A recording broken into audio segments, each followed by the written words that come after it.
On today's primetime local news. Orem of Wilton is going off. It's quite a big submission they have there, yeah. How are they even going to make the turn? The 2023 Lloyd-X Fair kicks off today with the parade in downtown Lloydminster. And it's not just the fair. The North American Chuckwagon Championships have been taking place at Halstead Downs. Plus, the Bank of Canada raises its key interest rate to 5%.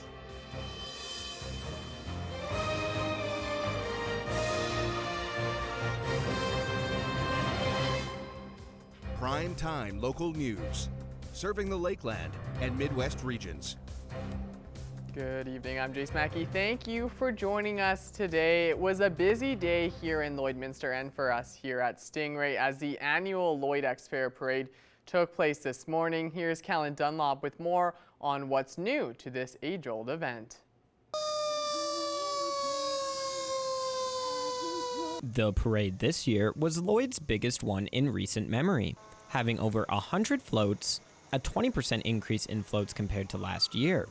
The event is a well-known tradition, with locals flooding the streets of downtown to see what this year has to offer. It's nice to see the local people. I quite often know lots of people that are in the parade itself, and it's always fun to come and watch them. It's always interesting to see people going all out and decorating their floats. It's so kind of cool to see what they've came up with in regards to the theme. This year's theme is Times Are Changin', and the floats put on display this year really showcases the change. We also brought our old car here, and it's an old 1929 Ford Model A here, and we didn't win, but it was a good experience. From the fire department to even gymnastics, everyone in attendance was able to enjoy some aspect of the parade. All of them. All of them? You can't pick a favorite? No, it's just too good. All of them? And what do you like about the floats so much? I don't know, it's just they're big and cool. Callan Dunlop, primetime, local news.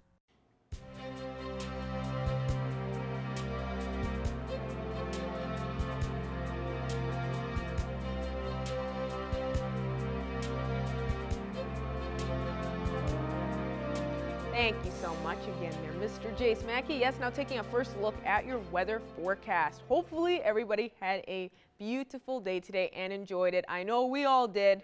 I know we all did. We had a great time. It was awesome. Me and Jace had a blast, and people upstairs, people here at the station, they did a great work putting everything all together for the broadcast. So hopefully some people were able to catch that. But for everybody that was at the parade, hopefully everybody enjoyed it because I think it was great. Lots of support. So it was awesome. We are just sitting at 20 degrees right now here in the border city. So we are just hitting that 20-degree mark. We were looking kind of a little bit gloomier earlier on in the day, throughout the day. So if you went to the fair whatsoever, it was pretty cloudy. But then we're seeing some spots of sunshine throughout the day, kind of peeking behind those clouds every once in a while. So hopefully everybody was drinking that water and using that sunscreen just to be safe. Switching over to temperatures across the region for Alberta and Saskatchewan. On the Alberta side, most spots are just sitting past that 20-degree mark as well. So we have warmed up slightly even more for today. 21 degrees in Marwayne while we start to warm it up from there. Most are just sitting at 22 and 23 on the board. Then we have 16 degrees in St. Paul as they are looking at the coolest temperature. And then we have 24 and 26 in Lac La Biche and over in Edmonton. So Edmonton is seeing much warmer conditions for today as we are kind of heading on through the week. Going over to our Saskatchewan side here, they are kind of matching with us with those conditions as they all are just seeing past that 20-degree mark. 20 degrees in Maidstone while we start to warm it up from there. 21 and 22 seem to be the most popular temperature. We have 23 for down in Macklin, and up in Green Lake and Meadow Lake and Isla Crosse are seeing the warmest conditions just at 24 and 25 at those mid-20s. So we are looking quite warm. North Battleford will be cooling down to a low of 12 for their evening low temperatures, so they won't be seeing those single digits yet anymore for tonight. They will be expecting a much warmer night for the evening and expecting more clear and calm nights, not seeing a high chance of precipitation, unfortunately. And then a scorcher for tomorrow. Unfortunately, they are expecting some hazy sunshine and 27 for their daytime highs. So in North Battleford, please make sure you are prepared. You got that sunscreen ready and the water ready. That's the most important. Cold Lake will be going down to a low of 11, so they will be seeing those double digits as well. They won't be cooling down by too much, expecting a beautiful evening, a clear and calm night, no high chances of rainfall. And then for their Thursday, 27 for their daytime high, so getting closer to that 30-degree mark and expecting a nice day with sunshine mixing with some clouds. So beautiful, beautiful day expected for Cold Lake tomorrow. For us here in the border city, we also will be expecting a warm evening tonight with a low of 12. We have been seeing those double digits for our evening lows kind of continue on. We haven't been seeing too many cool nights, and we are expecting more of a partly cloudy evening tonight. No high chances of precipitation, unfortunately. And then we also are expecting some hazy sunshine tomorrow and a daytime high of 25. So be prepared. We are going to be warming up even more, and we are expecting a bit of a sunnier day than what we saw today. So if you're going to be outside at the fair, which I hope you will be, you better make sure to be safe. That's the top priority, and also have fun. That's another top priority as well. So as long as you got a lot of water, that's all I'm saying. And make sure you get the lemonade and eat lots of food. Just enjoy it. And now we will be ending off with a look at some of your weather photo submissions. Thank you to everyone that's submitted so far to our Facebook page. Really appreciate it. It's a nice one from Sheila. Love that. It almost looks like you're fishing there, and you got a nice sunset shot. Love to see it. And this is the next one here from Michael. Absolutely gorgeous. Thank you so much for the submission. That's all I have for now. For a first look at your weather forecast.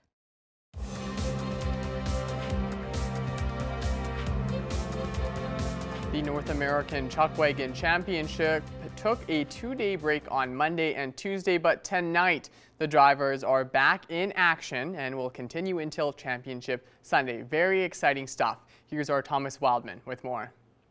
We're back here at the NACC here at Halstead Downs. I'm once again joined by Greg Buchanan, and we've through a bunch of days of racing. It'll be starting up once again tonight, Greg. Let's start by talking about our guys that have been doing really well. Luke Tournier and Chris Flanagan are two of the tops. They've been winning a bunch of day money. Tell me about their races and a few of the other guys that have been standing out so far for the first few days. Yeah, one of the guys you didn't mention is Devin Mitzwing. Devin Mitzwing has been on a tear too, and really since the start of the CPCA Pro Tour. He's been, lights out since Meadow Lake, and again, very strong performance here.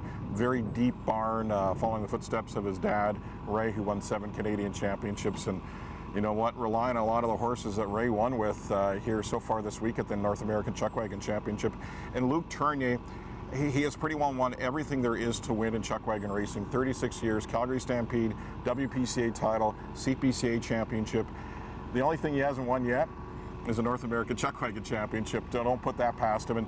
And Chris Flanagan is a guy that he's had his barn in the works for the last number of years to get to where he is now.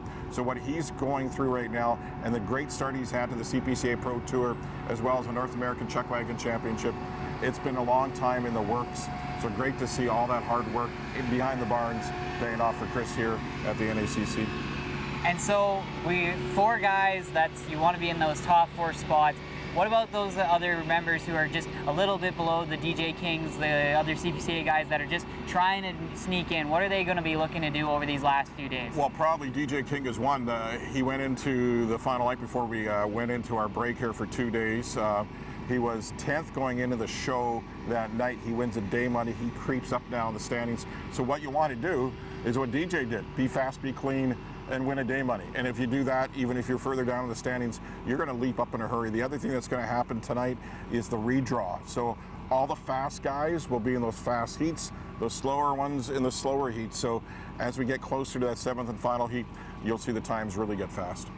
All right, and so we've got in this break, you guys have done a few things. Let's start with on Monday. You guys had the golf tournament, raising some great money for charity. Just how was that tournament in general, especially with the players being able to play with the fans? Yeah, I think a lot of drivers and outriders and barn crew, they had a blast, and we kind of found out who can golf and who can't golf, and there's a lot of non-golfers in chuck wagon racing. It was pretty nasty to see those swings, but raising money for a very good cause in the Lloydminster District United Way. And more than anything, that day, and then on Tuesday, the Equine Therapy Day with the kids from the surrounding areas, as well as in Lloydminster, showing them horses and that relationship that you can have with a horse. And it's very spiritual to the First Nation. And we're fronting teepees right here, representing our First Nation relationship with the Gold Circle Network. And in that relationship the First Nations has with the horses gets shown to those young kids here on Tuesday for Equine Therapy Day. So it was great to see that. And I think more than anything, what chuck wagon racing needs to do more of is days like Tuesday and Monday, giving back to the community and communities that really root for the sport. Awesome. And so finally, we'll talk about a few other little things about the championship. We've got that championship Sunday, and how important is it before that championship Sunday with getting into that final heat and the little bit of differences on that championship Sunday? See, the things you're going to see develop here, and it develops here on a Wednesday night, then it develops into that Friday and that Saturday as you get closer to championship Sunday. If you're in the outside just a little bit, you're going to throw it all in them, and you're going to take maybe a little risk in the barrels, a little risk around the track. And I say a risk that you're going to maybe gamble a little bit on your horses you're hooking and the moves you make on the track, because you want to be fast, but you got to be clean. And then again, if you're in the top 4, all you want to do is stay clean. You know what? Fast is one thing, but staying clean will keep you in that top 4. Awesome, and we've had pretty solid weather here at the Chuckwagon Championships. Track looks beautiful, Yep. So big shout outs to the guys at the Lloyd X. With that being said, though, I don't think there's going to be rain, but if that rain hits, is there any big changes the drivers are going to make with possibilities, or just depending on the weather in general? Depending on the weather in general, knock on wood, it looks like it's going to be good here for the next 5 days. But this track can take a lot. This track, the drainage on it is superb. This track is superb. You're seeing running along the rail, 2 wide, 3 wide, 4 wide. So don't really see too much impact in this track unless we get a real downpour, and then it's anybody's guess. Awesome, perfect. It's been an excellent first few days of the NACC Championship, and the finale is going to be excellent. So be sure to head down here to the Halstead Downs for the next few sets of races, and be sure to check out on Championship Sunday for the NACC Championship.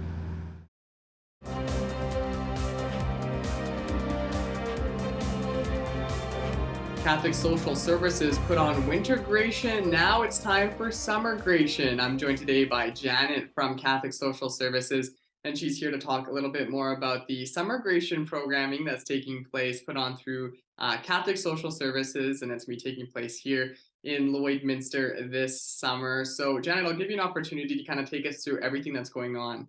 We received some money from Sask Lotteries and the through the FCSS program, and we get to do some programming, somewhat like the Wintergration, but it's called Summergration, and it's open to the public. It's free for everybody, and we're going to start off on July 22nd, 9 to 12 at the BioClean Center. And so that's welcoming all families. Family swim on July 22nd at the BioClean Center. Then at the Sports Service Center, we're going to be doing some sports July 22nd, August 2nd, and August 16th. And so those times are going to be from 3 to 6. I do know that the August 2nd one will be badminton. So we're going to have some youngsters from the community that were in some provincial competitions. They're going to come out and teach kids how to do the badminton. The swimming piece, we're going to include some swimming safety. So the lifeguards are going to be talking to the kids and families about water safety.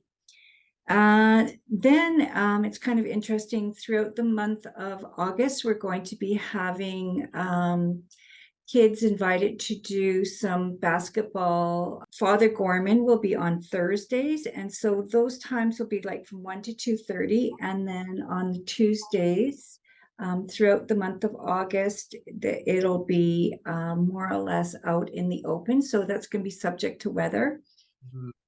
So basically we have the 1st, the 3rd, 8th, 10th, 15th, 17th, 22nd, and 24th for that basketball piece. And then finally on August 24th, everybody's going to get together, and kids of all ages will be able to participate at hoops, and that'll be 4 to 7. And that's just going to be a big gathering, and just everybody come, and a little bit of a competition as well. Hopefully we'll have some connection with the basketball team, and just some all-round fun. And then finally, we just put together a cultural arts and crafts kind of program, and it's just for people to come and experience and participate in some cultural arts and crafts, and that is either going to be August 21st or the 28th. And the venue is to be determined at this point. So lots of fun, free activities for everybody. The last two, the swimming and then the cultural arts and crafts, those are going to be specifically for the family. And then the others are more geared for the kids, the basketball and the badminton and so on. That's awesome, Janet. I didn't even know there was that many activities planned throughout the summer. So it's exciting to hear you kind of go through the list of all of them there. I know that the Wintergration kind of started as a way at least any kid in the community can take part of it, but like a big idea was for newcomers to be able to come in and experience some different activities, particularly in the winter, some new Canadian kind of experiences they may not have seen before. And now it's kind of continuing and carrying on here into the summer. But maybe can you talk a little bit about how the turnout was for the Wintergration, and are you excited to hopefully see that continue to the summer now? Yeah, it was a phenomenal turnout in the way of how many families were impacted. Well over 60 to 90 families, I think, took part. And the biggest part about the Wintergration, I think, was really spoke to how the community got together and really supported each other. There was all sorts of impact from venues to volunteers, even grandparents coming, bringing their kids and supporting the event with bringing some hot chocolate for the skating. So it was lots of fun, and the wrap-up event was really great. And we had the Indigenous piece. We had the fire trucks there for the kids to just check it out. And of course, the RCMP took part in some of the activities as well. So again, a real big community effort, and it was lovely to see. Yeah, it's great to see the different organizations coming together to support this program as well here in the Lloydminster community. For people who are interested in taking part in the Summergration activities, do you need to register? Do you need to reach out to anyone? How does that work? Yes, we will need some registrations so we know how many people will be attending and taking part. So we make sure that we have enough support for them. It is to people are to contact the Catholic Social Services and connect with Johanna Reyes. And of course, that is at 780-875-9084. And just ask for Johanna, and they'll put you through and she'll get you all set up for the programming. That's great to hear. Hopefully the turnout is great for the event, but considering how things were in the winter, I'm sure it'll continue on. If you're interested in any of those activities, some or all of them, just give us a call and get registered, and we'll do our best so that you can participate in most of them. Awesome. Well, thank you so much for your time today, Janet. Okay, thank you. Have a great day. Ending off with another look at your 7-day forecast. First, I'd like to say here in the border city, we do have a severe thunderstorm watch in place. So please make sure you are being careful out there. I know the fair is absolutely jam-packed. It's very busy for today. So please make sure you're just watching out for that, because you know there is possibility of some large hail that could be produced and heavy rain. So be prepared. But after that, we will be seeing a beautiful day tomorrow. Hazy sunshine, 25 for the daytime high. Very kind of a scorcher. So have that water and sunscreen ready. And then we will be seeing those mid-20s for the rest of the week as we head into the weekend. And then we will be kind of cooling down next Tuesday, but then picking it back up next Wednesday. Awesome. Thank you so much for that, Shelby. And thank you for joining us. Have a great night. We'll see you back here again tomorrow.